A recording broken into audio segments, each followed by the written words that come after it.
Première lettre aux Corinthiens, chapitre 1. Salutations. Moi, Paul, j'ai été appelé à être apôtre du Christ Jésus parce que Dieu l'a voulu.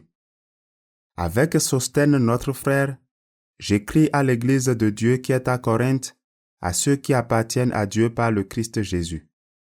Dieu les appelle à vivre pour lui avec tous ceux qui partout font appel au nom de notre Seigneur Jésus-Christ, leur Seigneur et le nôtre. Que Dieu notre Père et le Seigneur Jésus-Christ vous bénissent et vous donnent la paix. Dieu nous donne ses bienfaits par Jésus-Christ. Sans cesse, je remercie Dieu à votre sujet à cause des bienfaits qu'il vous a donnés par le Christ Jésus. Oui, par le Christ, Dieu vous a donné toutes les richesses, toutes celles de la parole et toutes celles de la connaissance. On vous a annoncé le Christ et vous y croyez avec beaucoup de force. Alors maintenant, aucun don de Dieu ne vous manque, à vous qui attendez que notre Seigneur Jésus-Christ paraisse. C'est lui qui vous rendra fort jusqu'au bout. Ainsi, personne ne pourra rien vous reprocher le jour où le Seigneur Jésus-Christ viendra. Il est fidèle, le Dieu qui vous a appelé à vivre unis avec son Fils, Jésus-Christ notre Seigneur. L'Église de Corinthe est divisée. Frères et sœurs chrétiens, au nom de notre Seigneur Jésus-Christ, je vous le demande, soyez tous d'accord entre vous. Parmi vous, pas de division. Soyez très unis, ayez un même esprit et une même pensée. Oui, mes frères et mes sœurs, les gens de la famille de Chloé m'ont appris qu'il y a des disputes entre vous. Voici ce que je veux dire. Chacun de vous affirme des choses différentes. L'un dit, « Moi, j'appartiens à Paul. » L'autre dit, « Moi, à Apollos. » Un autre encore, « Moi, j'appartiens à Pierre. » Et un autre dit, « Moi, au Christ. » Est-ce que le Christ est divisé? Est-ce que c'est Paul qui a été cloué sur une croix pour vous? Est-ce que c'est au nom de Paul que vous avez été baptisés? Je remercie Dieu parce que je n'ai baptisé aucun de vous, sauf Crispus et Gaius. Alors, personne ne peut dire que vous avez été baptisés en mon nom. Ah! Si, j'ai baptisé aussi la famille de Stéphanas. En tout cas, je ne crois pas avoir baptisé quelqu'un d'autre. Le Christ ne m'a pas envoyé baptiser, mais il m'a envoyé annoncer la bonne nouvelle sans me servir des paroles de la sagesse humaine. Ainsi, la mort du Christ sur la croix ne perd pas son pouvoir. Jésus-Christ, puissance et sagesse de Dieu. Oui, le message de la croix est une folie pour ceux qui perdent leur vie loin de Dieu. Mais pour ceux que Dieu sauve, c'est-à-dire pour nous, il est puissance de Dieu. Dans les livres saints, on lit « Je détruirai la sagesse des sages et je rejetterai l'intelligence des gens intelligents. » Qu'est-ce que le sage peut dire encore? Et l'homme instruit, et celui qui discute bien dans ce monde, qu'est-ce qu'ils peuvent dire encore? Dieu a montré que la sagesse de ce monde est une folie. En effet, le monde avec sa sagesse n'a pas reconnu Dieu en voyant la sagesse de Dieu. Alors, Dieu a décidé de sauver ceux qui croient grâce au message que nous annonçons, et ce message semble fou. Les Juifs demandent des signes étonnants, et ceux qui ne sont pas Juifs cherchent la sagesse. Mais nous annonçons un Messie cloué sur une croix. Les Juifs ne peuvent absolument pas accepter cela, et ceux qui ne sont pas Juifs pensent que c'est une folie. Mais pour ceux que Dieu appelle Juifs et non-Juifs, le Christ est la puissance de Dieu et la sagesse de Dieu. Oui, la folie de Dieu est plus sage que la sagesse des hommes, et la faiblesse de Dieu est plus forte que la force des hommes. Frères et sœurs, regardez qui vous êtes, vous qui avez reçu l'appel de Dieu.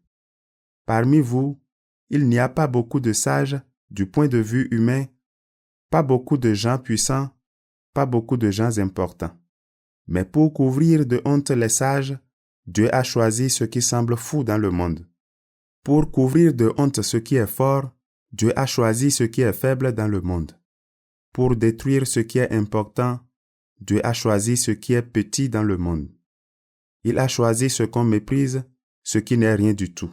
Dieu a fait cela pour que personne ne puisse se vanter devant lui.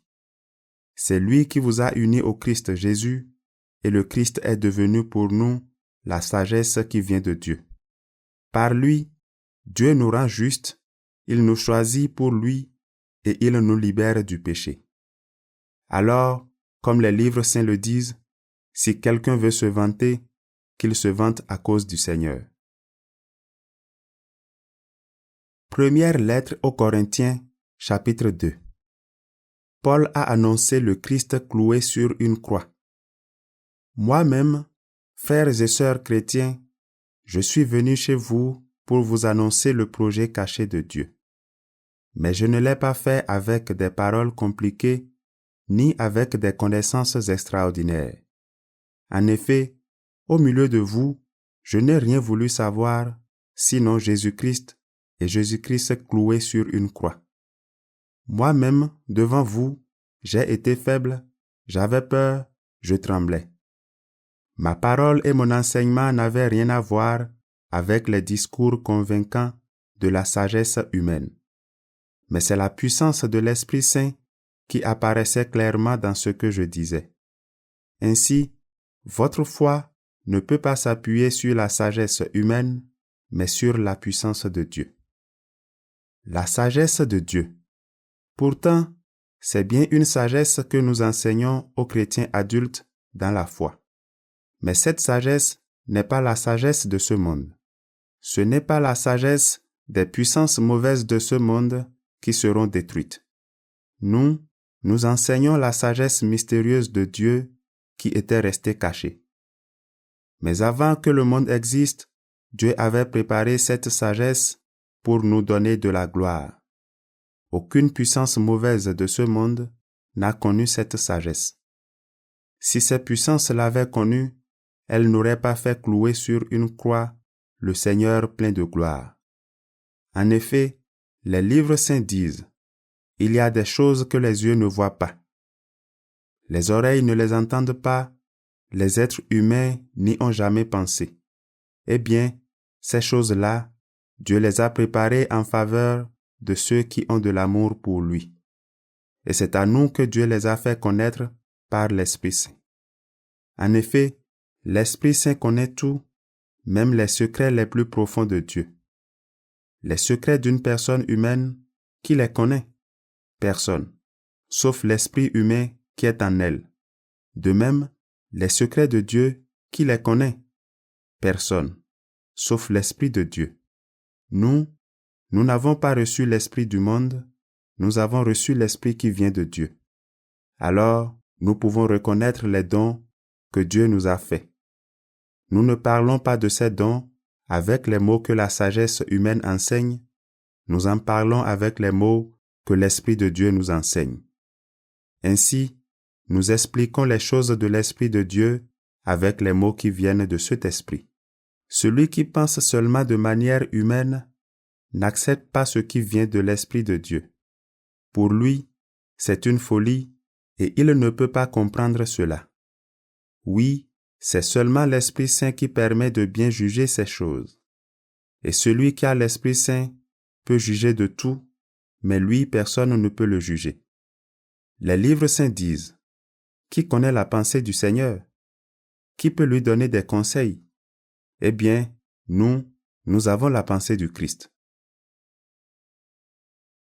Première lettre aux Corinthiens, chapitre 3. Les chrétiens appartiennent au Christ. Pour moi, frères et sœurs chrétiens, je n'ai pas pu vous parler comme à des personnes qui ont l'Esprit Saint. Je vous ai parlé seulement comme à des personnes faibles, à des chrétiens qui sont encore des bébés dans la foi.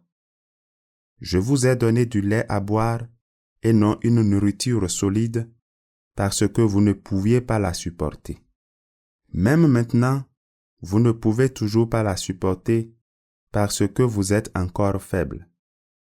En effet, parmi vous, il y a de la jalousie et des disputes. Alors, est-ce que vous n'êtes pas des gens faibles? Est-ce que votre façon de vivre n'est pas encore bien humaine? Quand l'un de vous dit « Moi, j'appartiens à Paul », quand un autre dit « Moi, j'appartiens à Apollos », est-ce que ces paroles ne sont pas encore bien humaines? Apollos, c'est qui? Et Paul, c'est qui? Nous sommes seulement des serviteurs de Dieu. C'est par nous que vous êtes devenus croyants et chacun de nous a travaillé selon les dons que Dieu lui a faits. Moi, j'ai planté, Apollos a arrosé, mais c'est Dieu qui a fait pousser. Celui qui plante n'est rien, celui qui arrose n'est rien. Mais celui qui fait pousser est tout, et c'est Dieu. Entre celui qui plante et celui qui arrose, il n'y a pas de différence. Mais Dieu donne à chacun sa récompense selon son travail. Car nous travaillons ensemble au service de Dieu et vous êtes le champ de Dieu. Vous êtes aussi la maison de Dieu. Selon le don que Dieu m'a fait, j'ai placé les fondations comme un bon constructeur. Un autre construit dessus. Mais chacun doit faire attention à la façon de construire dessus. Les fondations sont déjà là, c'est Jésus-Christ. Personne ne peut en placer d'autres. On peut construire sur ces fondations avec de l'or, de l'argent, des pierres précieuses, du bois, du foin ou de la paille. Peu importe. Le travail de chacun sera visible et on le connaîtra le jour du jugement. Ce jour-là, il y aura un grand feu et ce feu montrera la qualité du travail de chacun. Si quelqu'un a construit une maison qui résiste au feu, celui-là recevra une récompense. Au contraire, si son travail est brûlé, il perdra tout. Lui, il sera sauvé, mais comme quelqu'un qui traverse le feu pour s'échapper. Vous êtes le temple de Dieu et l'Esprit de Dieu habite en vous. Vous ne savez donc pas cela? Si quelqu'un détruit le temple de Dieu, celui-là, Dieu le détruira. Oui, le temple de Dieu est saint et ce temple c'est vous. Personne ne doit se tromper sur soi-même. Si quelqu'un parmi vous se prend pour un sage, à la manière des gens de ce monde, qu'il devienne fou pour être vraiment sage. En effet, la sagesse des gens de ce monde est une folie pour Dieu. C'est pourquoi les livres saints disent « Dieu attrape les sages au piège de leurs mensonges ». Ils disent aussi « Le Seigneur connaît les pensées des sages, il sait qu'elles ne valent rien ». Alors, personne ne doit se vanter à cause d'un être humain, car tout vous appartient. Paul, Apollos ou Pierre, le monde, la vie, la mort, le présent, l'avenir. Tout vous appartient, mais vous, vous appartenez au Christ et le Christ appartient à Dieu. Première lettre aux Corinthiens, chapitre 4. Les apôtres du Christ sont à la dernière place. On doit nous considérer comme les serviteurs du Christ et les responsables chargés de faire connaître les mystères de Dieu. Finalement, ce qu'on demande à des responsables, c'est d'être fidèles. Moi, cela m'est égal. Vous pouvez me juger, un tribunal humain peut me juger, mais je ne me juge pas moi-même. Je pense que je n'ai rien à me reprocher, mais cela ne veut pas dire que je suis innocent. Mon juge, c'est le Seigneur. Ne jugez donc pas avant le moment où le Seigneur viendra. C'est lui qui éclairera ce qui est caché dans la nuit, il mettra les pensées des cœurs en pleine lumière. Alors, chacun recevra de Dieu les félicitations qu'il mérite. Frères et sœurs chrétiens, à propos de ce que j'ai dit, j'ai pris Apollos et moi-même comme exemple à cause de vous. J'ai voulu vous apprendre le sens de ce proverbe, rien au-delà de ce qui est écrit. Alors, personne ne se vantera en choisissant le parti d'un homme contre un autre. En effet, qui te rend supérieur aux autres? Tout ce que tu as, c'est Dieu qui te l'a donné, n'est-ce pas? Et si tu l'as reçu, pourquoi te vanter comme si tu ne l'avais pas reçu? Vous avez déjà tout ce que vous voulez. Vous êtes déjà riche. Vous êtes devenu roi, mais nous ne le sommes pas. Si vous l'étiez vraiment, nous pourrions nous aussi être rois avec vous. Mais à mon avis, Dieu nous a mis, nous les apôtres, à la dernière place, comme des condamnés à mort.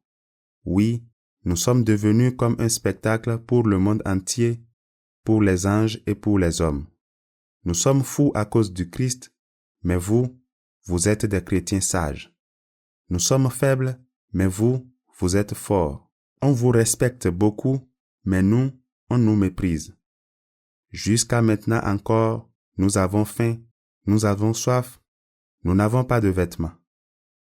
On nous fait du mal et nous ne pouvons jamais rester au même endroit. Nous nous fatiguons à travailler de nos mains. On nous insulte, mais nous souhaitons du bien. On nous fait souffrir, mais nous le supportons.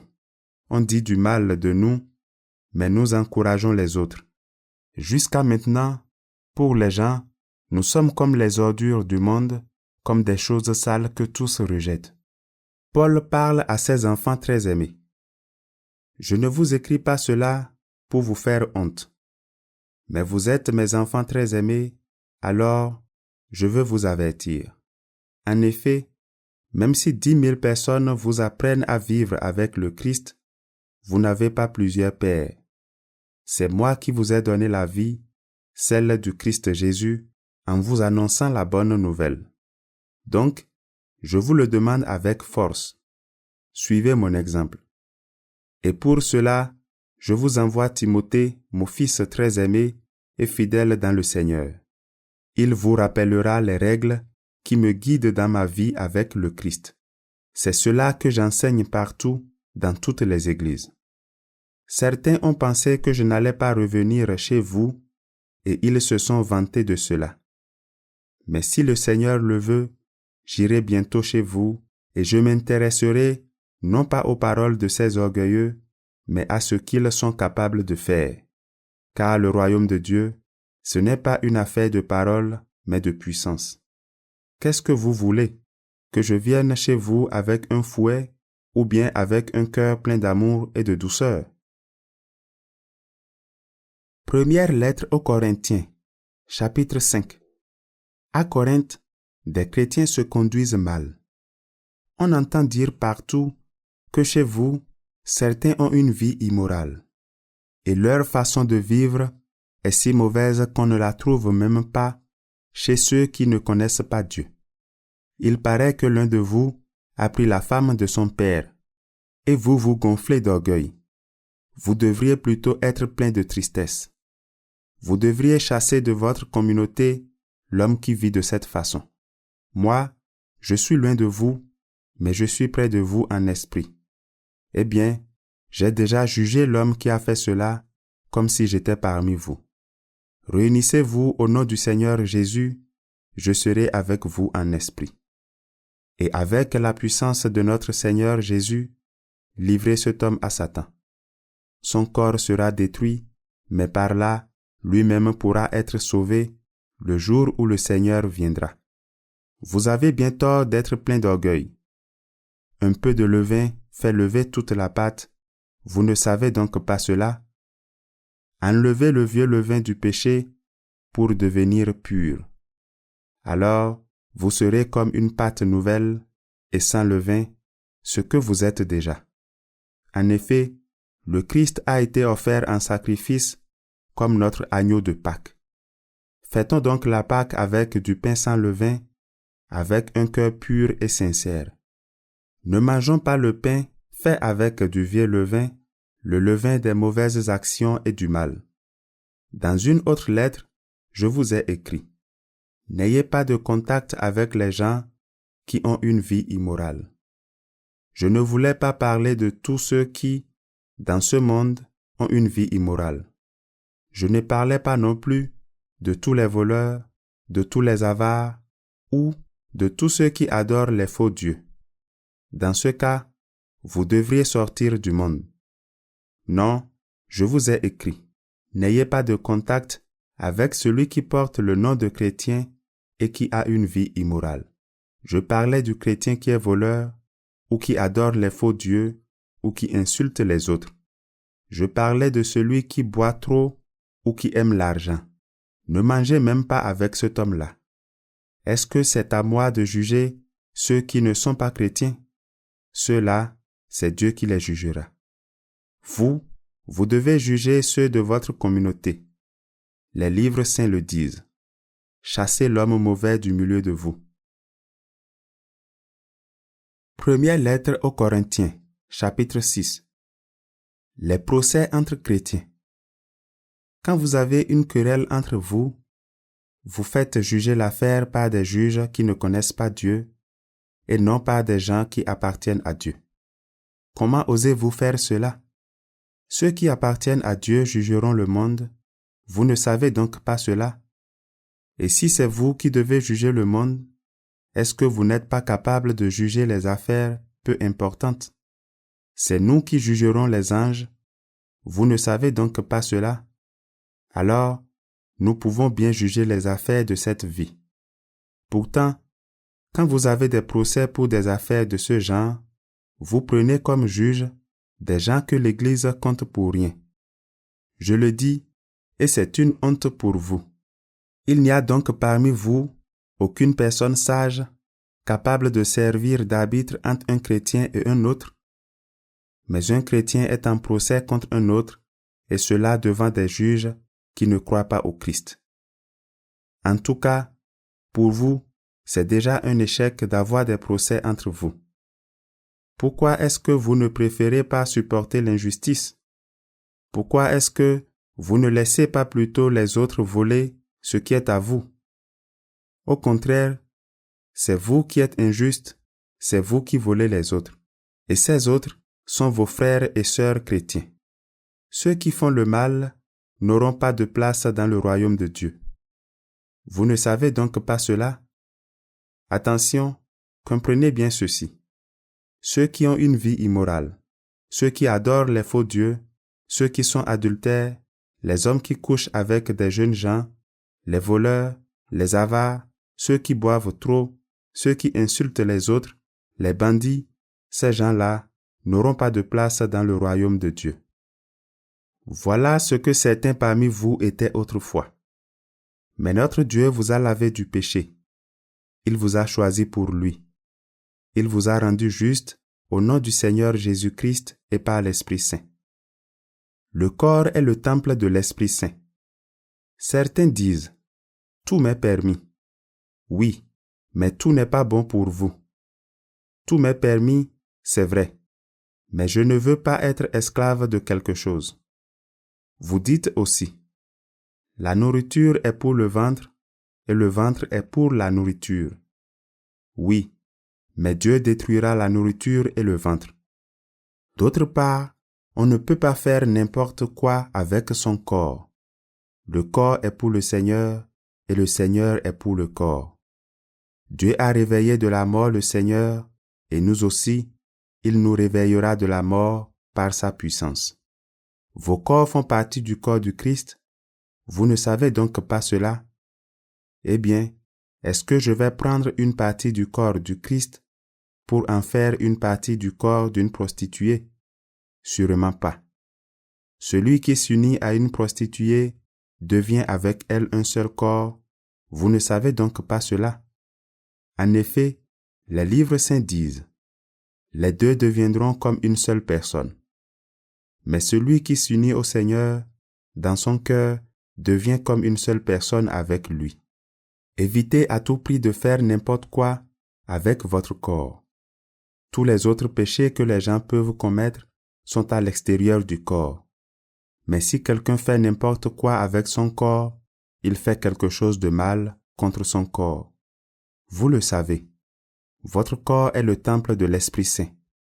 Cet esprit est en vous et Dieu vous l'a donné. Vous ne vous appartenez pas à vous-même.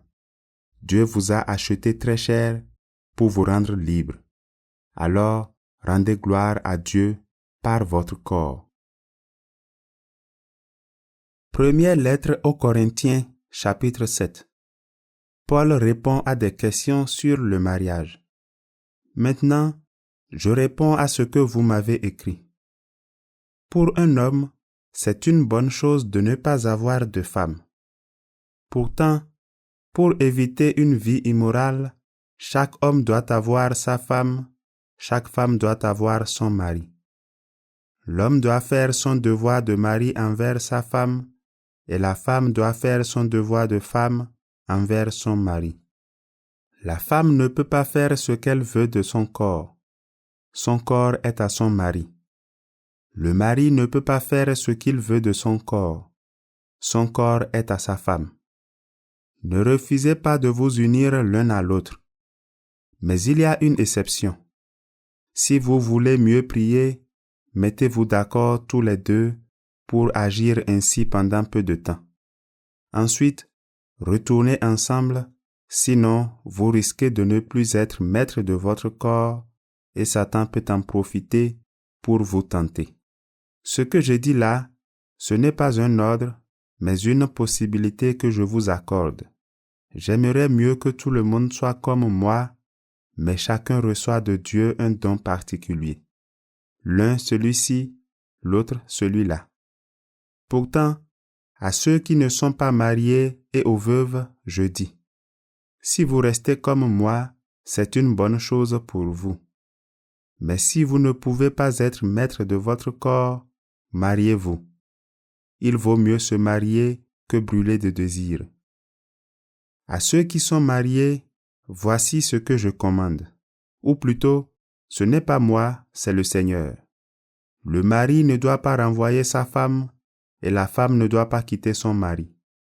Si elle est séparée de son mari, qu'elle reste seule ou alors qu'elle fasse la paix avec lui. Aux autres, voici ce que je dis et cette fois, c'est moi qui le dis et non le Seigneur. Si un chrétien a une femme qui n'est pas chrétienne, et si cette femme veut continuer à vivre avec lui, il ne doit pas la renvoyer. Si une chrétienne a un mari qui n'est pas chrétien, et si celui-ci veut continuer à vivre avec elle, elle ne doit pas renvoyer son mari. En effet, le mari qui n'est pas chrétien est proche de Dieu parce qu'il est uni à sa femme. La femme qui n'est pas chrétienne est proche de Dieu parce qu'elle est unie à son mari. Sinon, vos enfants seraient comme des enfants séparés de Dieu, mais en réalité, ils sont proches de Dieu. Pourtant, si celui qui n'est pas chrétien veut partir, il peut le faire. Dans ce cas, celui qui est chrétien, le mari ou la femme, n'est plus lié à l'autre, car Dieu vous appelle à vivre dans la paix. Toi qui es chrétienne, est-ce que tu es sûr de sauver ton mari? Et toi qui es chrétien, est-ce que tu es sûr de sauver ta femme? L'appel de Dieu ne change pas la situation de chacun. Quand Dieu vous a appelé, vous viviez dans la situation que le Seigneur vous avait donnée. Donc, à part ce que je viens de dire, chacun doit continuer à vivre dans cette situation. Voilà la règle que je donne dans toutes les églises. Quand Dieu t'a appelé, est-ce que tu étais circoncis? Eh bien, reste circoncis. Tu n'étais pas circoncis? Alors, ne te fais pas circoncire.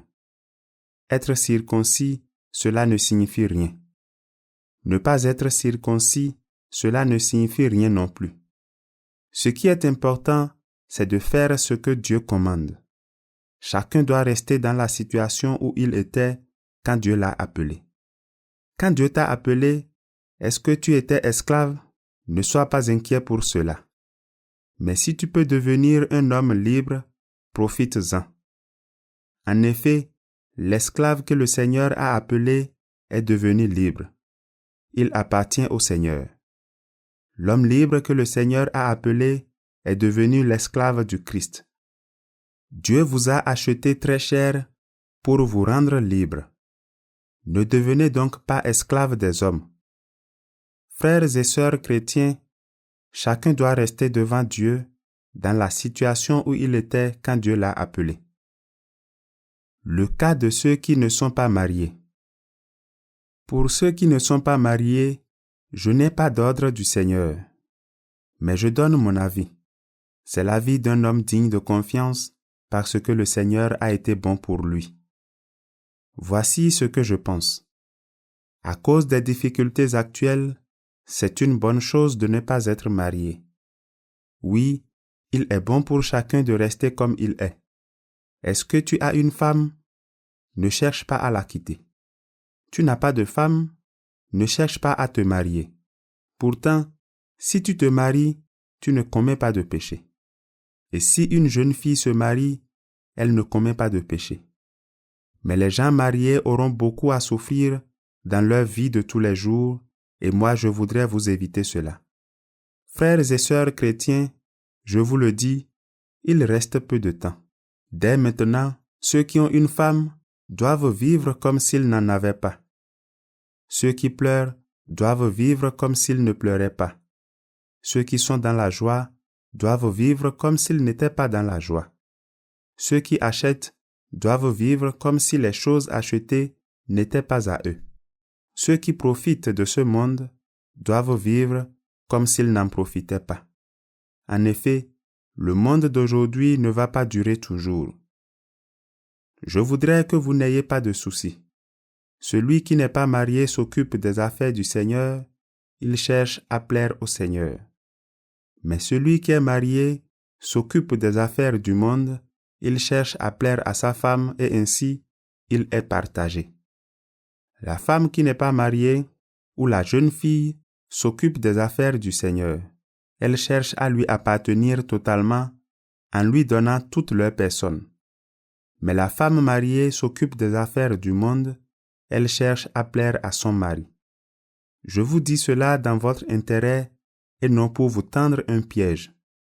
Je souhaite que vous choisissiez ce qui est le mieux en vous attachant au Seigneur et à lui seul. Le cas des fiancés qui décident de ne pas se marier. Un jeune homme désire fortement sa fiancée. Il pense qu'il risque de mal agir avec elle et qu'ils doivent se marier. Alors, il doit faire comme il veut. Tous deux n'ont qu'à se marier, ce jeune homme ne commet pas de péché. Mais il peut décider fermement dans son cœur de ne pas se marier et de ne pas coucher avec sa fiancée. S'il décide vraiment cela dans son cœur, sans être forcé et en restant maître de ses désirs, il fait bien de ne pas se marier. Ainsi, celui qui se marie avec sa fiancée agit bien, mais celui qui ne se marie pas avec elle fait encore mieux. Le cas des veuves. La femme reste liée à son mari pendant tout le temps qu'il vit. Si son mari meurt, elle est libre de se marier avec l'homme qu'elle veut, mais à une condition. Cet homme doit être chrétien. Pourtant, à mon avis, elle sera plus heureuse si elle reste comme elle est. Et moi aussi, je crois avoir l'Esprit de Dieu. Première lettre aux Corinthiens, chapitre 8. La viande des sacrifices offerts aux faux dieux. La question des animaux offerts en sacrifice aux faux dieux, c'est sûr, nous la connaissons tous, comme vous dites, mais cette connaissance gonfle d'orgueil. Au contraire, l'amour construit la communauté. Si quelqu'un croit connaître quelque chose, il ne sait pas encore comment il faut connaître. Mais si quelqu'un aime Dieu, Dieu le connaît. Donc, est-ce qu'on peut manger la viande des animaux offerts aux faux dieux? Les faux dieux n'existent pas dans le monde. Nous le savons bien, il n'y a qu'un seul Dieu. Bien sûr, certains disent qu'il y a des dieux au ciel et sur la terre. Et c'est vrai pour eux, il y a plusieurs dieux et plusieurs seigneurs. En tout cas, pour nous, il n'y a qu'un seul Dieu, c'est le Père. Tout vient de lui et c'est pour lui que nous vivons. Et il n'y a qu'un seul Seigneur, c'est Jésus-Christ. Tout existe par lui et c'est par lui que nous vivons. Mais tous ne savent pas cela. Jusqu'à présent, certains avaient l'habitude de prier les faux dieux. Maintenant encore, ils mangent la viande des sacrifices comme si elle était vraiment offerte aux faux dieux. Leur conscience est fragile et ils se sentent salis par cette nourriture. Pourtant, ce n'est pas la nourriture qui nous rapproche de Dieu. Si nous n'en mangeons pas, nous ne perdons rien. Si nous en mangeons, nous ne gagnons rien non plus. Vous êtes libre de faire ce que vous voulez. Mais attention, cette liberté ne doit pas faire tomber les chrétiens fragiles dans le péché. En effet, toi qui connais la vérité, si on te voit en train de manger dans un temple de faux dieux, qu'est-ce qui va se passer? Tu vas peut-être entraîner quelqu'un qui a une conscience fragile à manger lui aussi la viande des animaux offerts aux faux dieux. Et à cause de ta connaissance, ce chrétien fragile va tomber, lui pour qui le Christ est mort. Quand vous péchez de cette façon contre vos frères et vos sœurs, et quand vous blessez leur conscience fragile, c'est contre le Christ que vous péchez. C'est pourquoi, si la nourriture doit faire tomber mes frères et mes sœurs chrétiens dans le péché, je ne mangerai plus jamais de viande pour ne pas les faire tomber. Première lettre aux Corinthiens, chapitre 9. Comment Paul annonce la bonne nouvelle? Moi aussi, je suis libre de faire ce que je veux. Est-ce que je ne suis pas apôtre? Est-ce que je n'ai pas vu Jésus, notre Seigneur? Est-ce que vous n'êtes pas le résultat de mon travail au service du Seigneur? Si pour certains, je ne suis pas un apôtre, pour vous du moins je le suis. Oui, vous êtes la preuve que j'ai bien fait mon travail d'apôtre au service du Seigneur. Voici ma réponse à ceux qui m'accusent. Est-ce que nous n'avons pas le droit de recevoir de la nourriture et de la boisson pour notre travail? Est-ce que nous n'avons pas le droit d'emmener avec nous une femme chrétienne? Les autres apôtres, les frères du Seigneur et Pierre font cela. Ou bien, est-ce que Barnabas et moi, nous sommes les seuls qui devons gagner notre vie? Quand quelqu'un est dans l'armée, il ne paie pas pour faire son service militaire. Quand quelqu'un cultive un arbre, il mange ses fruits. Ou bien, quand quelqu'un garde un troupeau, il boit le lait des bêtes. Est-ce que ces façons de faire sont seulement des coutumes humaines? Est-ce que la loi ne dit pas la même chose? En effet, dans la loi de Moïse, on lit « Quand le bœuf travaille pendant la récolte, ne l'empêche pas de manger des épis. » Est-ce que Dieu s'occupe des bœufs? Ou bien, est-ce qu'il parle surtout pour nous? Oui, c'est pour nous que ces paroles sont écrites. Celui qui laboure doit labourer en espérant récolter quelque chose. Celui qui travaille pendant la récolte doit espérer recevoir des épis. Nous avons semé en vous les bienfaits de l'Esprit Saint. Alors, si nous récoltons une partie de vos richesses matérielles, est-ce que c'est extraordinaire? Si certains ont le droit de faire cela chez vous, nous l'avons beaucoup plus qu'eux. Mais nous n'avons pas profité de ce droit. Au contraire, nous supportons tout pour ne pas gêner la bonne nouvelle du Christ. Ceux qui font le service du temple, c'est le temple qui les nourrit. Ceux qui offrent des sacrifices sur l'autel reçoivent leur part de ces sacrifices. Vous ne savez donc pas cela? De la même façon, ceux qui annoncent la bonne nouvelle doivent vivre de cette bonne nouvelle, c'est le Seigneur qui l'a commandé. Mais moi, je n'ai profité de rien de tout cela, et je n'écris pas ici pour réclamer ces droits. Plutôt mourir. Non, personne ne m'enlèvera cette raison d'être fier. Pour moi, annoncer la bonne nouvelle, ce n'est pas une raison d'être fier, car je ne peux pas faire autrement. Quel malheur pour moi si je n'annonce pas la bonne nouvelle. Si c'était moi qui avais choisi ce travail, oui, j'aurais droit à un salaire. Mais comme je ne peux pas faire autrement, je fais simplement ce que je dois. Alors, quel est mon salaire? C'est d'offrir la bonne nouvelle gratuitement. Je l'annonce sans profiter des droits qu'elle me donne. Personne parmi vous ne peut me forcer à faire quelque chose. Pourtant, j'ai voulu devenir le serviteur de tous pour gagner le plus de gens possible. Avec les Juifs, je vis comme un Juif pour gagner les Juifs.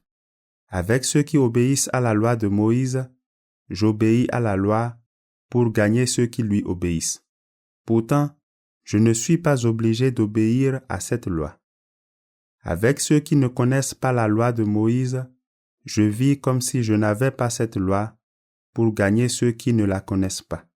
Pourtant, j'ai la loi de Dieu puisque j'obéis à la loi du Christ. Avec les chrétiens fragiles, je vis comme si j'étais fragile pour gagner ceux qui sont fragiles. Je me donne entièrement à tous pour en sauver sûrement quelques-uns. Et tout cela, je le fais à cause de la bonne nouvelle pour participer à ses richesses. L'entraînement des coureurs. Au stade, tous les coureurs font la course, mais un seul gagne le prix. Vous ne savez donc pas cela? Alors, courez pour gagner le prix. Tous les sportifs s'entraînent en se privant de beaucoup de choses. Eux, ils le font pour gagner une récompense qui ne dure pas. Nous, c'est pour une récompense qui dure. C'est pourquoi, moi je cours, mais pas au hasard. Je suis comme un boxeur, mais je ne donne pas de coups dans le vide. Je traite mon corps durement, j'en suis totalement maître. Sinon, moi qui ai annoncé le message aux autres, je risque ensuite d'être éliminé. Première lettre aux Corinthiens, chapitre 10. L'exemple du peuple d'Israël au désert. Frères et sœurs chrétiens, je veux vous rappeler ce qui est arrivé à nos ancêtres. Ils ont tous été protégés par le nuage, ils ont tous traversé la mer Rouge. Ils ont tous été baptisés dans le nuage et dans la mer en étant unis à Moïse. Ils ont tous mangé la même nourriture spirituelle et ils ont bu la même boisson spirituelle. En effet, ils ont bu à un rocher spirituel qui les suivait, et ce rocher c'était le Christ. Pourtant parmi eux, presque personne n'a plu à Dieu, c'est pourquoi ils sont morts dans le désert. Ces choses-là sont arrivées pour nous servir d'exemple. Alors nous n'aurons pas envie de faire le mal comme nos ancêtres. N'adorez pas les faux dieux, comme certains parmi eux l'ont fait. Les livres saints racontent cela. Le peuple s'est assis pour manger et pour boire. Ensuite, les gens se sont mis debout pour s'amuser. N'ayons pas une vie immorale en agissant comme certains d'entre eux l'ont fait, et 23 000 sont morts en un seul jour. Ne provoquons pas le Seigneur, comme certains parmi eux l'ont fait, et des serpents les ont fait mourir. Enfin, ne nous plaignons pas, comme certains parmi eux l'ont fait, et l'ange de la mort les a détruits. Ces choses-là sont arrivées à nos ancêtres pour nous servir d'exemple. On les a écrites pour nous avertir, nous qui sommes bientôt arrivés à la fin des temps. C'est pourquoi celui qui se croit solide doit faire attention à ne pas tomber. Toutes les tentations que vous avez rencontrées étaient normales pour des hommes et des femmes. Dieu est fidèle et il ne permettra pas que vous soyez tentés au-dessus de vos forces. Quand vous serez tentés, Dieu vous donnera la force de le supporter et le moyen d'en sortir. Les Corinthiens ne doivent pas aller aux cérémonies en l'honneur des faux dieux. C'est pourquoi, mes amis très chers, n'allez pas aux cérémonies en l'honneur des faux dieux. Je vous parle comme à des personnes sages. Jugez vous-même ce que je dis. Nous remercions Dieu pour la coupe de bénédiction. Quand nous la buvons, est-ce que nous n'entrons pas en communion avec le sang du Christ? Quand nous mangeons le pain que nous partageons, est-ce que nous n'entrons pas en communion avec le corps du Christ? Il y a un seul pain. Alors tous ensemble, nous sommes un seul corps parce que nous mangeons tous un seul pain. Voyez les Israélites. Ceux qui mangent des animaux offerts en sacrifice sur l'autel sont en communion avec Dieu. Qu'est-ce que je veux dire? Que la viande offerte aux faux dieux vaut quelque chose? Ou bien que les faux dieux valent quelque chose? Non, mais je veux dire que ces sacrifices sont offerts aux esprits mauvais et non à Dieu. Et je ne veux pas que vous soyez en communion avec les esprits mauvais. Vous ne pouvez pas boire à la fois à la coupe du Seigneur et à la coupe des esprits mauvais. Vous ne pouvez pas prendre part à la fois au repas du Seigneur et au repas des esprits mauvais? Ou bien, est-ce que nous voulons rendre le Seigneur jaloux? Est-ce que nous sommes plus forts que lui? Agir en tout pour la gloire de Dieu. Certains disent, tout est permis. Oui, mais tout n'est pas bon. Tout est permis, c'est vrai, mais tout ne construit pas la communauté. Personne ne doit chercher son intérêt à soi, mais plutôt celui des autres. Tout ce qu'on vend au marché, mangez-en sans poser de questions, avec une conscience tranquille. En effet, tout appartient au Seigneur, la terre et tout ce qu'elle contient. Par exemple, quelqu'un qui n'est pas chrétien vous invite et vous acceptez son invitation. Alors, mangez la nourriture qu'on vous offre avec une conscience tranquille. Mais on vous dira peut-être, c'est de la viande offerte en sacrifice au faux Dieu. Alors n'en mangez pas à cause de celui qui vous a dit cela et pour des raisons de conscience. Je parle de sa conscience à lui et non de la vôtre. Mais est-ce que la conscience de quelqu'un d'autre va juger ce que je fais librement? Pourquoi donc, quand je mange en remerciant Dieu, je dis merci pour la nourriture? Alors, on ne peut pas dire du mal de moi à cause de cette nourriture. Donc, quand vous mangez, quand vous buvez ou quand vous faites autre chose, agissez en tout pour la gloire de Dieu. Ne faites tomber personne dans le péché par votre façon d'agir. Ni les Juifs, ni ceux qui ne sont pas Juifs, ni l'Église de Dieu. Faites comme moi. J'essaie de plaire à tous dans toutes mes actions. Je ne cherche pas mon intérêt, je cherche l'intérêt de tous pour qu'ils soient sauvés. Première lettre aux Corinthiens, chapitre 11. Imitez-moi comme moi j'imite le Christ. La tenue des hommes et des femmes pendant le culte. Je vous félicite. Vous vous souvenez toujours de moi et vous gardez mon enseignement comme je vous l'ai donné.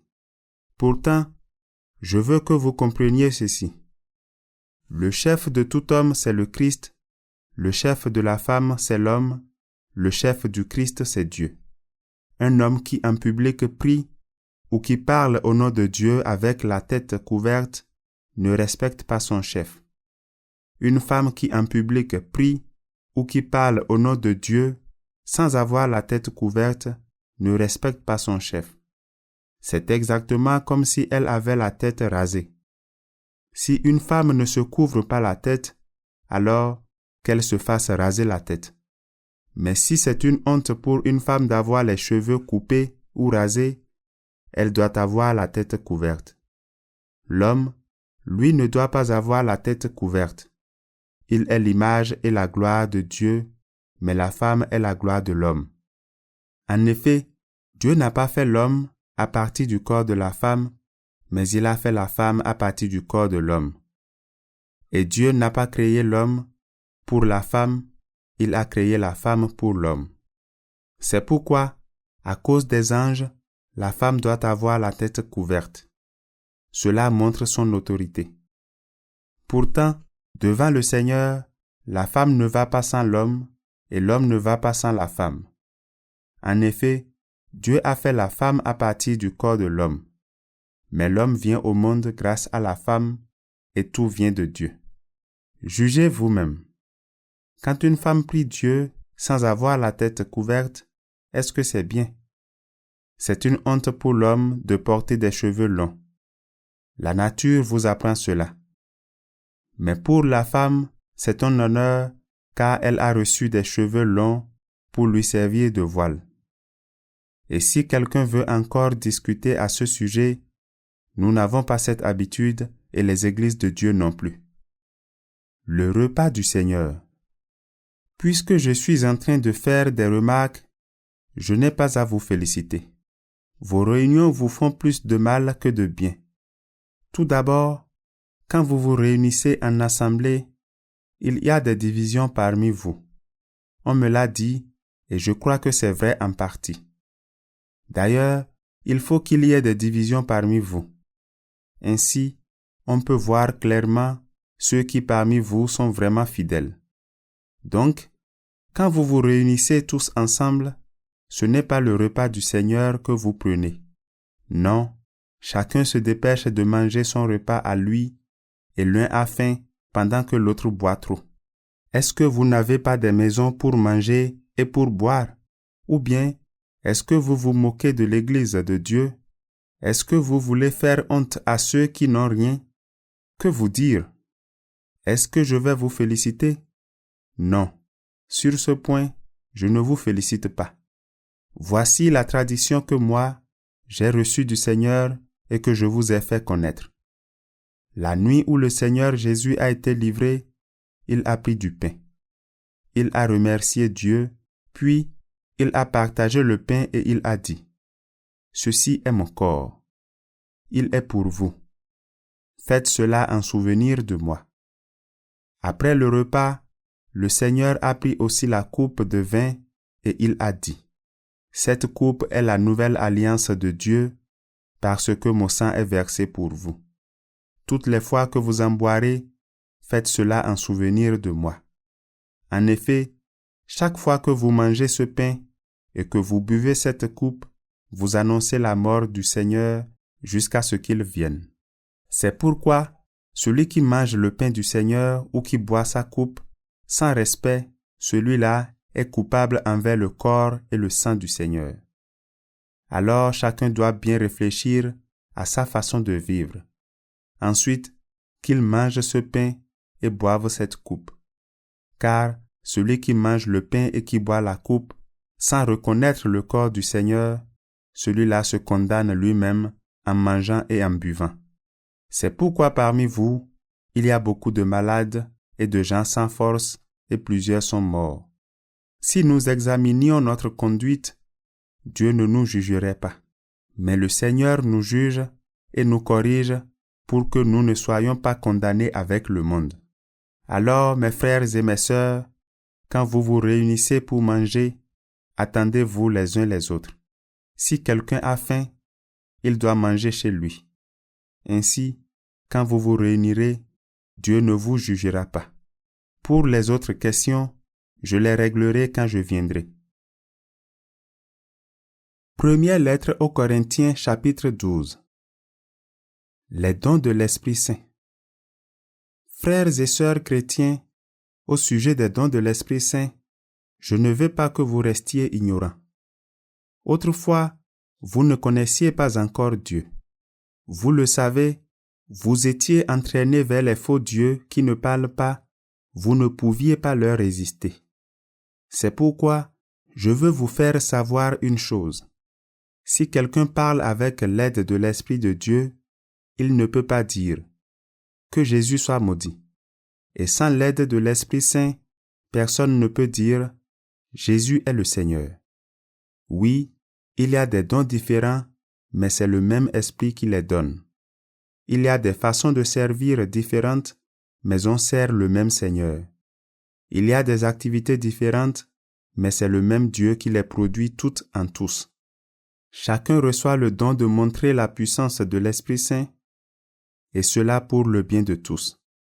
L'un reçoit de l'Esprit le don de parler avec sagesse, l'autre reçoit du même Esprit le don de faire connaître Dieu. Un autre reçoit de ce même Esprit le don d'une foi très solide, un autre reçoit de cet unique Esprit le don de guérir les malades. Un autre peut faire des actions extraordinaires, un autre peut parler au nom de Dieu, un autre sait faire la différence entre ce qui vient de l'Esprit Saint et ce qui ne vient pas de lui. Un autre peut parler en des langues inconnues, un autre peut les traduire. Mais tout cela, c'est le seul et même Esprit Saint qui le rend possible. Il distribue ses dons à chacun comme il veut. La communauté chrétienne forme le corps du Christ. Utilisons une comparaison. Le corps forme un tout et pourtant, il a plusieurs parties. Malgré leur nombre, toutes les parties du corps ne forment qu'un seul corps. Pour le Christ, c'est la même chose. Tous, juifs et non-juifs, esclaves et personnes libres, nous avons reçu le baptême dans un seul Esprit Saint pour former un seul corps. Nous avons tous bu à la source de cet unique esprit. En effet, le corps n'a pas qu'une seule partie, il en a plusieurs. Le pied peut dire « Moi, je ne suis pas une main, donc je ne fais pas partie du corps. » Pourtant, il fait quand même partie du corps. L'oreille peut dire « Je ne suis pas un œil, donc je ne fais pas partie du corps. » Pourtant, elle fait quand même partie du corps. Si dans le corps il n'y avait que les yeux, comment pourrait-on entendre? S'il n'y avait que les oreilles, comment pourrait-on sentir les odeurs? Mais Dieu a placé chaque partie dans le corps comme il l'a voulu. Si l'ensemble se compose d'une seule partie, il n'y a pas de corps. Il y a donc plusieurs parties, mais un seul corps. L'œil ne peut pas dire à la main « Je n'ai pas besoin de toi ».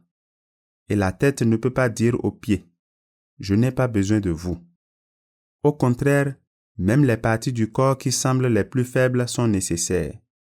Et les parties que nous jugeons les moins respectables, nous les respectons davantage. Celles qu'on ne doit pas voir, nous nous en occupons avec plus de soin. Les parties de notre corps qu'on peut voir n'ont pas besoin de tous ces soins. Mais Dieu a fait le corps en donnant plus d'honneur aux parties les moins respectables. Alors, il n'y a pas de division dans le corps. Au contraire, toutes ces parties prennent soin les unes des autres. Si une partie du corps souffre, toutes les autres parties souffrent avec elle. Si une partie est à l'honneur, toutes les autres partagent sa joie. Vous, vous êtes le corps du Christ et chacun de vous est une partie de ce corps. Dans l'Église, Dieu a placé au premier rang les apôtres, au deuxième rang les prophètes, au troisième rang ceux qui enseignent. Ensuite, il y a ceux qui font des actions extraordinaires, puis ceux qui ont le don de guérir. Il y a ceux qui aident les autres et ceux qui dirigent. Enfin, il y a ceux qui ont le don de parler en langue inconnue. Tous ne sont pas apôtres, tous ne sont pas prophètes. Tous n'enseignent pas, tous ne font pas des actions extraordinaires. Tous n'ont pas le don de guérir, tous ne parlent pas en langue inconnue et tous ne les traduisent pas. Cherchez donc à avoir les dons les plus grands. Mais maintenant, je vais vous montrer un chemin meilleur que les autres. Première lettre aux Corinthiens, chapitre 13. L'amour est au-dessus de tout. Je peux parler les langues des hommes et les langues des anges. Mais si je n'aime pas les autres, je suis seulement une cloche qui sonne, une cymbale bruyante. Je peux avoir le don de parler au nom de Dieu, je peux comprendre tous les mystères et posséder toute la connaissance. Je peux avoir une foi assez grande pour déplacer les montagnes. Mais si je n'aime pas les autres, je ne suis rien. Je peux distribuer toutes mes richesses à ceux qui ont faim. Je peux livrer mon corps au feu. Mais si je n'aime pas les autres, je n'y gagne rien. L'amour est patient, l'amour rend service.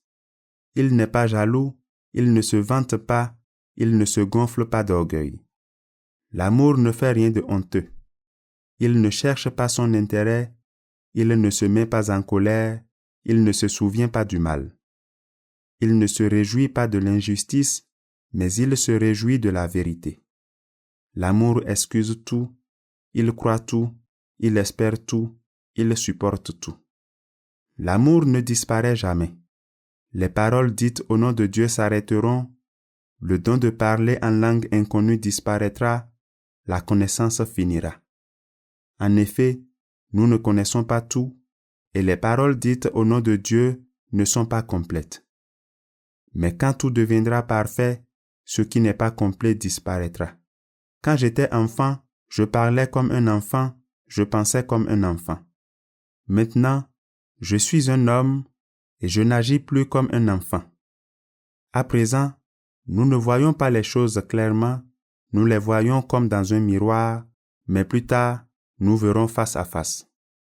À présent, je ne connais pas tout, mais plus tard, je connaîtrai comme Dieu me connaît.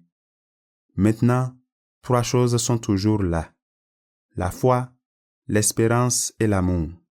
Mais la plus grande des 3, c'est l'amour. Première lettre aux Corinthiens, chapitre 14. Les dons de l'Esprit Saint doivent servir à tous. Cherchez avant tout à aimer les autres. Désirez les dons de l'Esprit Saint, surtout le don de parler au nom de Dieu. Si quelqu'un parle en langue inconnue, il ne parle pas aux gens, mais à Dieu. Personne ne le comprend. Avec l'aide de l'Esprit Saint, il dit des choses mystérieuses. Mais si quelqu'un parle au nom de Dieu, il parle aux gens. Il construit la communauté, il encourage et il console.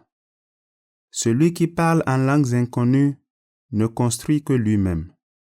Au contraire, celui qui parle au nom de Dieu construit la communauté tout entière. Je souhaite que vous parliez tous en langues inconnues, mais j'aime encore mieux que vous parliez au nom de Dieu. Parler au nom de Dieu, cela vaut mieux que de parler en langues inconnues, sauf si quelqu'un traduit pour construire la communauté. Frères et sœurs chrétiens, prenons un exemple. Je viens vous voir et je vous parle en langues inconnues. Si mes paroles ne vous apportent rien, ni message clair, ni connaissance, ni parole de la part de Dieu, ni enseignement, est-ce que je vous rends service? C'est la même chose pour les instruments de musique, comme la flûte ou la cithare. Si leurs sons ne sont pas différents, comment distinguer la musique que chacune joue? Et si la trompette ne sonne pas clairement, qui va se préparer pour le combat? Pour vous, c'est pareil. Si vous parlez avec des mots qu'on ne comprend pas, comment savoir ce que vous dites? Vos paroles sont du vent. Il y a beaucoup de langues différentes sur la terre et toutes veulent dire quelque chose. Si je ne connais pas la langue de la personne qui me parle, je suis pour elle un étranger et elle est une étrangère pour moi. Pour vous, c'est pareil. Puisque vous désirez les dons de l'Esprit Saint, cherchez-les toujours davantage, mais pour construire la communauté rassemblée. C'est pourquoi celui qui parle en langues inconnues doit prier pour avoir le don de les traduire. Si je prie en langue inconnue, mon cœur est en prière, mais mon intelligence ne travaille pas. Alors, que faire? Je prierai avec mon cœur, mais je prierai aussi avec mon intelligence. Je chanterai avec mon cœur, mais je chanterai aussi avec mon intelligence. Si tu remercies Dieu seulement avec ton cœur, le croyant qui n'y connaît rien ne sait pas ce que tu dis. Alors, comment pourra-t-il répondre « Amen » à ta prière de remerciement? Cette prière est sans doute très belle, mais elle n'aide pas les autres à faire des progrès. Grâce à Dieu, je parle en langue inconnue plus que vous tous. Mais dans l'assemblée des chrétiens, j'aime mieux dire 5 paroles claires que 10 000 mots inconnus. De cette façon, j'apprends aussi quelque chose aux autres. Frères et sœurs, quand vous réfléchissez, ne soyez pas des enfants. Pour faire le mal, oui, soyez des bébés, mais pour réfléchir, soyez des adultes. Dans les livres saints, le Seigneur dit: « Je parlerai au peuple d'Israël par des gens qui parlent une langue étrangère, par la bouche d'étrangers. » Et pourtant, ils ne m'écouteront pas. Donc, quand quelqu'un parle en langue inconnue, c'est un signe pour ceux qui ne croient pas, mais cela ne sert à rien pour ceux qui croient. Quand on parle au nom de Dieu, c'est un signe pour ceux qui croient, mais cela ne sert à rien pour ceux qui ne croient pas. Par exemple, toute l'Église est rassemblée et tous parlent en langues inconnues. Des croyants qui n'y connaissent rien ou des incroyants arrivent. Ils vont penser que vous êtes fous. Au contraire, tous parlent au nom de Dieu. L'incroyant ou le croyant qui n'y connaît rien arrive. Alors, tout ce qu'il entend le fait réfléchir et il se sent jugé par tous. Les choses cachées au fond de son cœur deviennent claires et il tombe à genoux, le visage sur le sol. Il adore Dieu et il dit, « Oui, Dieu est vraiment parmi vous. » Les réunions de la communauté. Alors, frères et sœurs chrétiens, qu'est-ce qu'il faut faire? Quand vous êtes réunis, chacun peut chanter ou enseigner, faire connaître une chose cachée ou bien traduire ce qu'on vient de dire. Mais tout cela doit servir à construire la communauté. Si des gens veulent parler en langues inconnues, 2 personnes peuvent le faire, 3 au plus, mais l'une après l'autre et il faut traduire. S'il n'y a personne pour traduire, ils doivent se taire, chacun parlera seulement à lui-même et à Dieu. 2 ou 3 peuvent parler au nom de Dieu. Les autres doivent examiner ce qu'ils disent. Mais si Dieu donne un message à quelqu'un d'autre, celui qui est en train de parler doit se taire. Oui, vous pouvez tous parler au nom de Dieu, mais l'un après l'autre. Alors, tous recevront l'enseignement et seront encouragés. Ceux qui parlent au nom de Dieu restent maîtres du don que Dieu leur fait. En effet, Dieu n'est pas pour le désordre, mais pour la paix. Comme cela se fait dans toutes les églises chrétiennes, les femmes doivent se taire dans les assemblées. Elles n'ont pas l'autorisation de prendre la parole, elles doivent rester tranquilles et écouter, comme la loi le dit. Si elles veulent une explication, elles doivent interroger leur mari à la maison. Pour une femme, parler dans une assemblée, cela ne se fait pas. Ou bien, vous pensez peut-être que la parole de Dieu est venue de chez vous. Est-ce que vous êtes les seuls à l'avoir reçue? Si quelqu'un croit parler au nom de Dieu ou de l'Esprit Saint, il doit reconnaître une chose. Ce que je vous écris est un commandement du Seigneur. Mais s'il ne reconnaît pas cela, Dieu ne le connaît pas non plus. Alors, frères et sœurs, vous devez désirer parler au nom de Dieu. N'empêchez pas les autres de parler en langues inconnues, mais tout doit se passer avec calme et dans l'ordre. Première lettre aux Corinthiens, chapitre 15. Le Christ s'est réveillé de la mort. Frères et sœurs chrétiens, je vous rappelle la bonne nouvelle que je vous ai annoncée. Vous l'avez reçue et aujourd'hui encore, vous êtes attachés à elle. Cette bonne nouvelle vous sauve si vous la gardez comme je vous l'ai annoncé, sinon, votre foi ne sert à rien. Je vous ai donné avant toute chose l'enseignement que j'ai reçu moi-même. Le Christ est mort pour nos péchés, comme les livres saints l'avaient annoncé. On l'a mis au tombeau, et le 3e jour, Dieu l'a réveillé de la mort, comme les livres saints l'avaient annoncé. Il s'est montré à Pierre, puis aux 12 apôtres.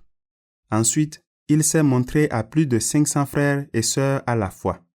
Presque tous sont encore vivants, quelques-uns sont morts. Ensuite, il s'est montré à Jacques, puis à tous les apôtres. Finalement, après les autres, il s'est montré à moi aussi, à moi qui le méritais le moins. Oui, je suis le plus petit des apôtres. Je ne mérite même pas de porter le nom d'apôtre parce que j'ai fait souffrir l'Église de Dieu. Mais grâce à l'amour de Dieu, je suis devenu l'homme que je suis et cet amour a donné de bons résultats en moi. J'ai travaillé plus que tous les apôtres. En réalité, ce n'est pas moi qui ai travaillé, c'est l'amour de Dieu qui agit en moi. En tout cas, que cela vienne de moi ou d'eux, voilà la bonne nouvelle que nous annonçons et voilà ce que vous avez cru. Dieu réveillera les morts. Nous annonçons que le Christ s'est réveillé de la mort. Pourtant, parmi vous, certains disent, « Les morts ne se relèveront plus. » Comment peuvent-ils dire cela? Si les morts ne se relèvent plus, le Christ non plus ne s'est pas réveillé de la mort. Et si le Christ ne s'est pas réveillé de la mort, nous n'avons rien à annoncer et vous n'avez rien à croire. Si vraiment les morts ne se réveillent pas, cela veut dire que Dieu n'a pas réveillé le Christ de la mort.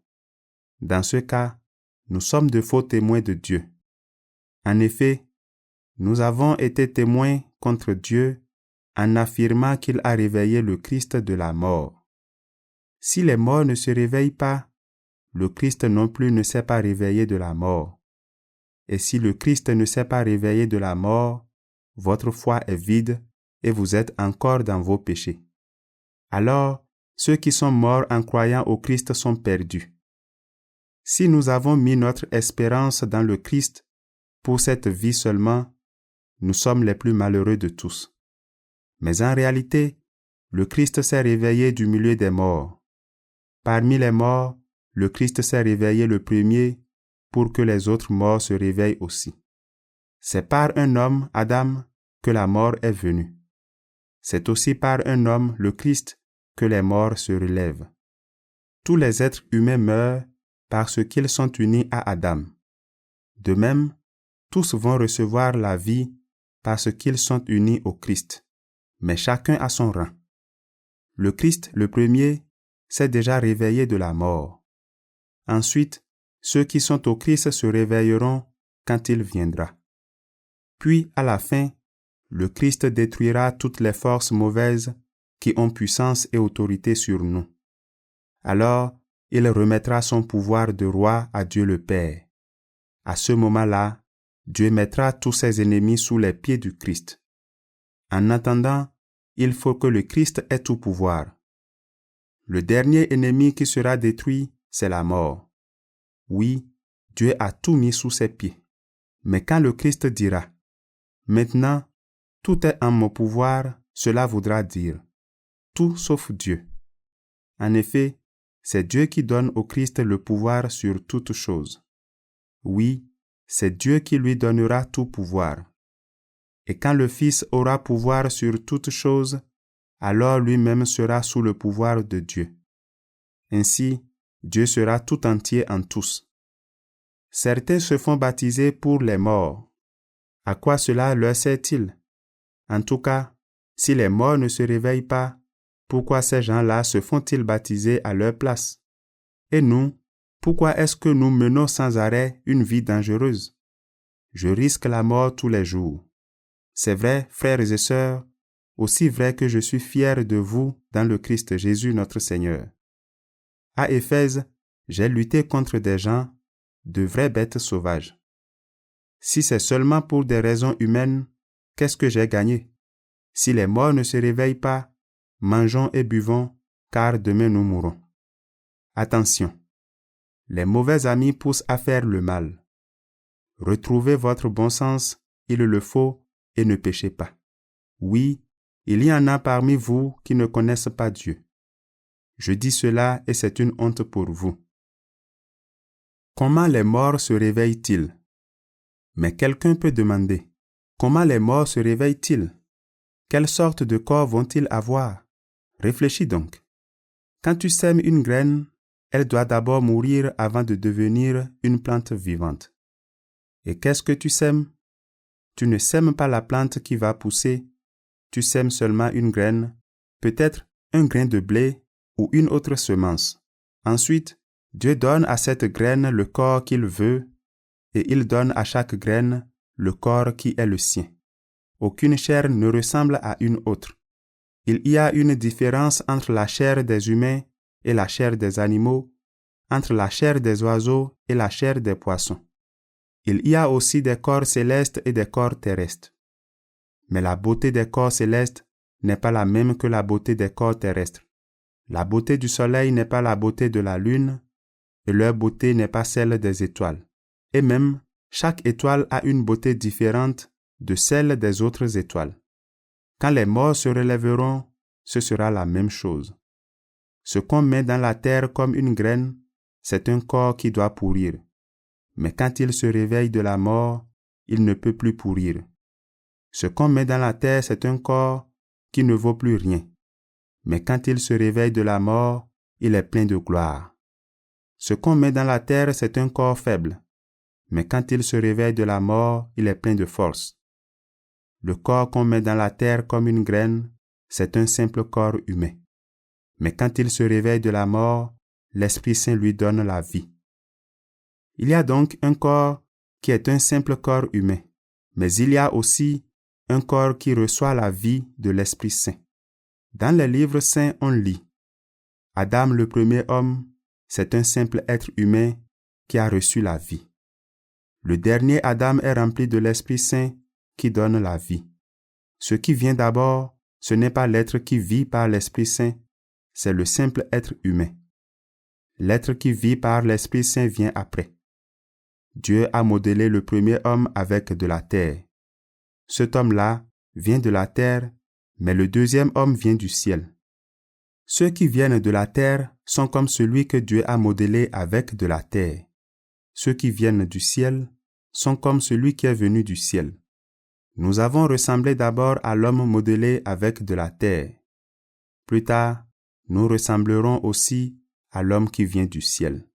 Frères et sœurs chrétiens, voici ce que j'affirme. Ce qui est fait de chair et de sang ne peut pas participer au royaume de Dieu. Et ce qui doit pourrir ne peut pas posséder la vie qui ne finit pas.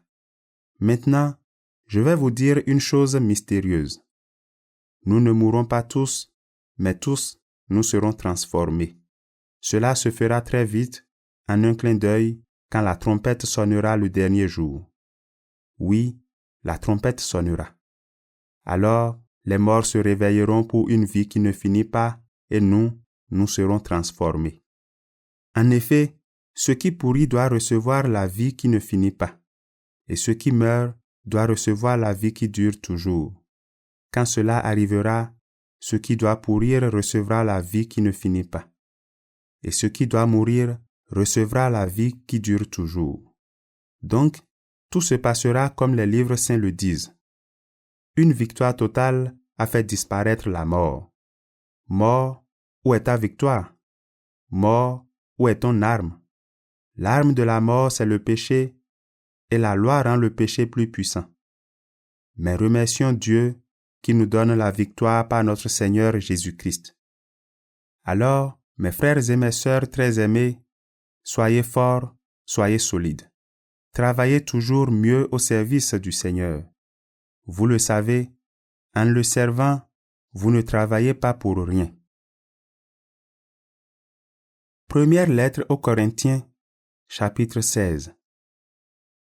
L'argent rassemblé pour l'Église de Jérusalem. Au sujet de l'argent à rassembler pour les chrétiens de Jérusalem, j'ai donné des règles aux églises de Galatie. Suivez-les vous aussi. Tous les dimanches, chacun de vous doit mettre à part chez lui l'argent qu'il a pu économiser. Ainsi, on n'attendra pas mon arrivée pour rassembler l'argent. Quand je serai là, j'enverrai à Jérusalem les gens que vous avez choisis. Je leur donnerai des lettres de recommandation et ils apporteront vos dons. Si je dois y aller aussi, ils voyageront avec moi. Paul va voyager. Je viendrai chez vous en passant par la Macédoine, car je vais traverser cette province. Je resterai peut-être un certain temps chez vous, peut-être même pendant toute la mauvaise saison. Alors, vous me donnerez les moyens de continuer ma route. Je ne veux pas vous voir seulement en passant. J'espère rester chez vous un certain temps, si le Seigneur le permet. Mais je resterai à Éphèse jusqu'à la Pentecôte. Là, j'aurai l'occasion de pouvoir faire un grand travail. Pourtant, il y a beaucoup d'ennemis. Si Timothée vient, prenez soin de lui pour qu'il se sente bien accueilli au milieu de vous. En effet, il travaille au service du Seigneur comme moi. Personne ne doit donc le mépriser. Mais donnez-lui les moyens de revenir auprès de moi, le cœur en paix. Je l'attends avec les frères. Au sujet de notre frère Apollos, je l'ai beaucoup encouragé à aller chez vous avec les autres frères, mais il ne veut pas du tout partir maintenant. Il viendra quand il pourra. Dernier conseil et salutation. Restez éveillés, gardez une foi solide. Soyez courageux, soyez forts. Faites tout avec amour. Encore une demande, frères et sœurs. Vous le savez, Stéphanas et sa famille ont été les premiers chrétiens d'Achaïe et ils se sont mis au service des autres chrétiens. Alors, obéissez à des gens comme eux et à tous ceux qui travaillent activement avec eux. Je suis heureux de la visite de Stéphanas, de Fortunatus et d'Achaïcus. Ils vous ont remplacé auprès de moi. Oui, ils m'ont rassuré et ils vous ont rassuré vous aussi. Reconnaissez la valeur de gens comme eux. Les églises de la province d'Asie vous saluent. Aquilas et Priscille et la communauté qui se réunit chez eux vous saluent bien dans le Seigneur. Tous les chrétiens qui sont ici vous saluent. Saluez-vous les uns les autres en vous embrassant comme des frères et des sœurs. Moi, Paul, j'écris cette salutation de ma main. Si quelqu'un n'aime pas le Seigneur, que Dieu le rejette. Maranatha, viens, Seigneur. Que le Seigneur Jésus vous bénisse. Je vous aime tous dans le Christ Jésus.